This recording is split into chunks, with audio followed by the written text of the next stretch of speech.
ಕೈಯಲ್ಲಿ ಬರುತ್ತಾನೆ, ಖಾಲಿ ಕೈನಲ್ಲಿ ಹೋಗುತ್ತಾನೆ ಎಂದು. ಆದರೆ ಮನುಷ್ಯ ಬರುವಾಗ ಭಾಗ್ಯದ ಜೊತೆ ಬರುತ್ತಾನೆ, ಹೋಗುವಾಗ ಕರ್ಮದ ಫಲ ಕೊಂಡು ಹೋಗುತ್ತಾನೆ. ಬದುಕುವುದಕ್ಕಾಗಿ ದುಡಿಯುವುದು ಅನಿವಾರ್ಯ. ಹಾಗೆಂದು ಫಲದ ಮೇಲೆ ಕಣ್ಣಿಟ್ಟು ಕೆಲಸ ಮಾಡಿದರೆ ನಿರಾಸೆ ಹೆಚ್ಚು. ಕೆಲಸವನ್ನು ಶ್ರದ್ಧೆಯಿಂದ, ಪ್ರೀತಿಯಿಂದ ಮಾಡಿದರೆ ಫಲ ಇಂದಲ್ಲ ನಾಳೆ ದೊರಕಿಯೇ ದೊರಕುತ್ತದೆ.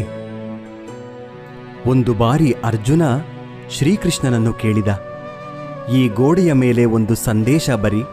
ಅದು ಹೇಗಿರಬೇಕೆಂದರೆ, ಖುಷಿಯಲ್ಲಿದ್ದಾಗ ಓದಿದರೆ ದುಃಖವಾಗಬೇಕು, ದುಃಖವಾಗಿದ್ದಾಗ ಓದಿದರೆ ಖುಷಿಯಾಗಬೇಕು. ಕೃಷ್ಣನು ಬರೆದ, ಈ ಸಮಯ ಕಳೆದು ಹೋಗುತ್ತದೆ.